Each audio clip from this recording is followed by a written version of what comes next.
Hoje nós vamos ter a alegria de conversar com Pedro Herz, o criador, o fundador dessa rede de livrarias tão prestigiada no Brasil inteiro, que é a Livraria Cultura. Obrigado, Pedro, de você estar Eu aqui que com a agradeço gente. a oportunidade. Me permite fazer uma pequena correção? Eu não sou fundador, eu já sou segunda geração. Mas, de certa forma, Pedro, você deu uma estatura, você deu uma dimensão, né? Que hoje a cultura ela está espalhada pelo Brasil, né? Mas como é que começou? O seu interesse foi assim desde criança? Eu nasci no meio de livros, né? Minha mãe sempre gostou muito de livros, são influências que trouxeram da Alemanha. Os alemães que vieram fugidos da guerra reclamavam muito que eles não tinham o que ler. Aí minha mãe teve a ideia de alugar livros para essa colônia. Livros em alemão? Livros em alemão. Ela começou com 10 livros, um importador deu crédito para ela e ela alugava esses livros. Então, eram livros já bem acabados. Na Alemanha, os livros, quando saíam, já saíam em capa dura, portanto, permitiam que abrir e fechar o manuseio do livro, e o livro durava. Então, esses livros ela alugava por um período de uma semana, mais ou menos nos moldes como se fazia com as videolocadoras. Sim. Na minha casa, no ano de 1947, logo depois da guerra, fim da guerra, que minha mãe precisou ajudar meu pai a ter alguma receita, porque o que meu pai ganhava não era suficiente. A essa altura, meus pais já tinham 2 filhos, a mim e o meu irmão. Você foi alfabetizado em alemão e em alemão. Em alemão. A língua em casa era alemão. E você estudou onde? No colégio alemão? Aqui não, eu estudei aqui em escola brasileira, não no colégio alemão, mas alemão era a língua de casa. Meus pais faleceram e só falavam alemão comigo.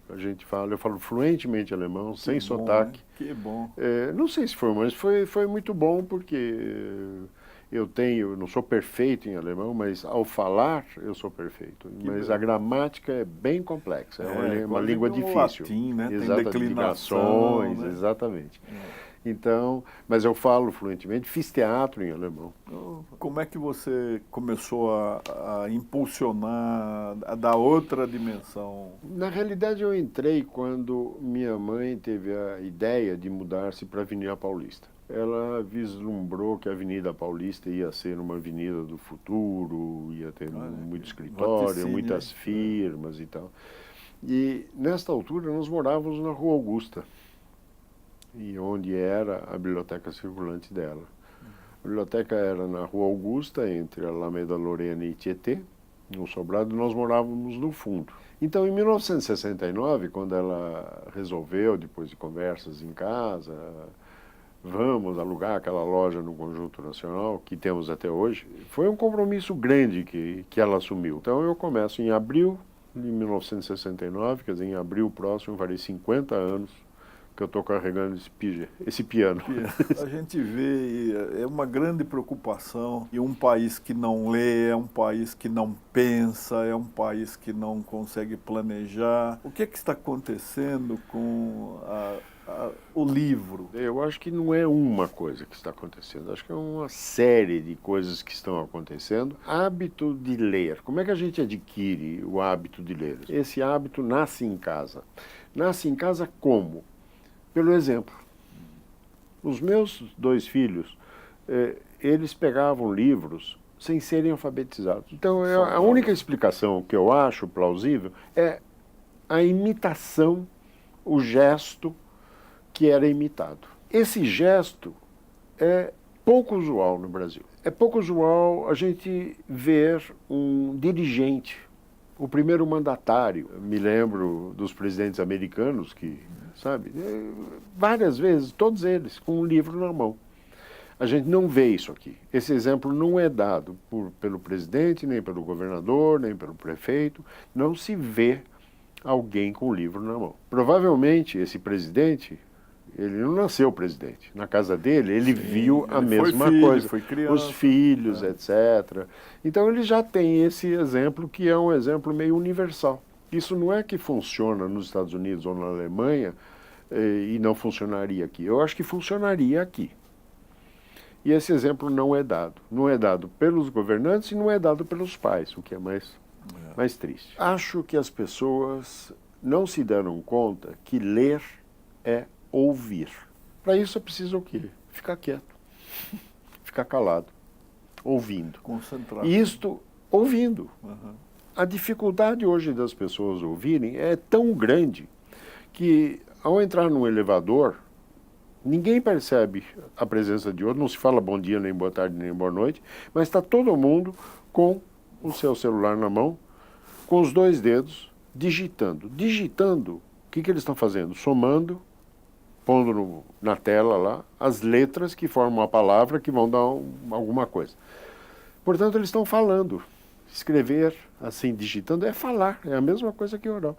Então, como só se fala, não se ouve. Acho que é uma lição bacana para se fazer em casa. Não precisa ser meia hora, que seja 10 minutos, 15, o tempo que cada um quiser. Ou que os pais ensinem isso às crianças. E a gente fez isso na livraria, disponibilizando uma área em metros quadrados bastante grande para as crianças. As crianças gostam de ouvir histórias, elas não sabem ler ainda, mas elas ficam ouvindo, elas gostam de ouvir. As crianças pedem para os pais que leiam uma história antes de dormir. Acho isso tão benéfico, tão bacana, e são poucos que praticam isso. Nós estamos numa mutação muito profunda, né? E eu, às vezes, falo, será que eu sou pessimista ou sou como o Saramago que dizia, o mundo que anda péssimo, né? Porque eu vejo que nós tínhamos famílias que se visitavam, que trocavam livros, emprestavam, alguém lia e comentava com o outro. Hoje, nós vemos aí um boom de alguns livros que são os chamados best-sellers, mas são livros, alguns descartáveis. Descartar ou não é individual, uma atitude individual. Eu gosto muito de um livro, digo para você, Aline, adorei esse livro. Nos encontramos alguns dias depois, uma semana depois, ou um mês depois, e falei, você gostou? Você me diz não. Eu gostei, você não. Né? É um produto que tem personalidade própria. Sim. Isso só o livro é capaz. Um filme, por exemplo, uma cena, ela é pré-fabricada, ela está lá. Você tem que enxergar aquela cena daquela maneira. Sim. No livro te permite criar o cenário. Sim. A coreografia, digamos assim, é sua. E talvez seja um exercício de empreender, de criar, de querer inovar, de querer estudar, enfim. Ideias completamente antagônicas convivem pacificamente, lado a lado. É o exemplo mais democrático que eu consigo pôr. É um monte de livros que um diz exatamente coisas opostas do que o outro está dizendo. É incrível. E está todo mundo em paz, lá ninguém se agride, ninguém se morde, ninguém se rasga. Então, acho que descobri realmente um produto com muitas utilidades. Sim. Você foi um dos precursores na comercialização do e-book, do Kindle, né? O livro ganhou uma nova mídia. O leitor saiu beneficiado. O livro eletrônico é um modismo, está aí, que atende os que já leem, mas não faz novos leitores, na minha percepção. Eu falo muito, isso eu sempre falei com meus filhos, eu tenho muita sorte que os meus todos leem também. Eu dizia assim, como é que você vai viajar por lugares que não vai haver tempo na sua vida para você conhecer tudo isso? É uma riqueza infinita essa que o livro nos propicia, né? Sem precisar de passaporte, sem pagar passagem. Com certeza. Não é? E tem uma coisinha a mais ainda. Ele desperta interesse de outras coisas. Sim. Por exemplo, vamos pegar uma coisa muito prática, concreta e atual. Os livros nos ensinam a fazer tantas coisas que podem ajudar numa receita familiar, de repente. Sim. Um livro pode te ensinar a fazer pão. Isso. Eu não sei fazer pão. Você também acha que não. Mas poderíamos aprender com um livro a fazer pão. Sim. Mas imagina um livro que te ensine a plantar. Isso. Que seja uma orquídea, um vaso em casa. De repente você começa a gostar disso. Então, você começa a descobrir coisas que você nem imaginava que gostava. Sim. E o livro te permite isso. Aí o livro te permite a reproduzir, a tirar mudas desse aqui, fazer um novo vaso que você vai presentear um amigo. Enfim, qualquer coisa assim. É uma janela para o sonho, né? Exa- Que ou- tira você da Para rotina. abre outras Claro. paredes ou É. portas ou janelas que a gente tem, né? Paredes que te impedem, mas de repente abrem essa porta para que novas coisas aconteçam com a gente. Chamar isso de autoajuda? Que chame. Gente que não tem condições de ir a um terapeuta, uma crise qualquer, e o livro resolve, gente, aplausos. Eu acho que realmente o livro tem muito mais utilidade do que a gente imagina que possa Verdade. ter. Pedro, você mesmo me passou a carta, né, do Luiz Schwartz, que é da Companhia das Letras, né, incentivando a leitura. E isso, de certa forma, memorizou, né, como a juventude diz aí, as pessoas estão partilhando essa ideia de presentear com livros. Você acha que isso é uma coisa vai mudar? Olha, o Luiz Schwartz, que é o autor dessa carta, é um inovador da indústria editorial brasileira, sem dúvida nenhuma. Ele já conheço a família, conheço o trabalho dele, aplaudo. Ele, ao fundar a Companhia das Letras, inovou de tal maneira que as outras todas tiveram que seguir. Realmente um precursor. Achei genial a carta dele. A indústria passa por uma séria crise aqui no Brasil já há anos.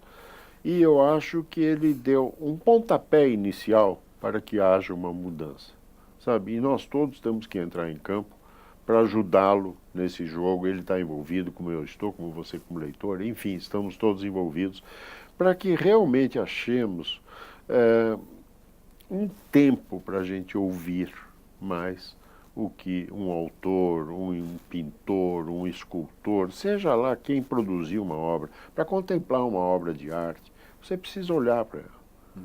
Enxergar um Rodin, sabe, que fez uma escultura maravilhosa, ou um Picasso que pintou, e contemplar aquilo. E aquele que escreveu, ouvi-lo, leia e sinta ele, sabe? Hoje a gente, infelizmente, vai ao cinema e tem que falar para o vizinho desligar a luz do celular. Terrível, né? Vai a um concerto e o cara que está lá incapaz de ouvir a música.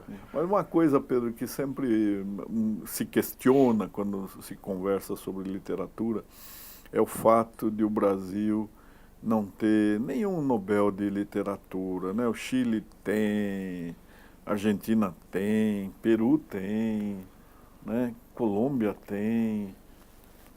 Será que é a culpa do português, que é uma língua que não encontra uma repercussão, embora bem falada? Eu acho que é muito difícil assim você dizer a razão Sim. pela qual não se tem um prêmio. Eu acho que tem uns excelentes escritores aqui. Acho isso que você citou muito importante, e acho que para reflexão mesmo. São pouco conhecidos, um idioma que é pouco lido,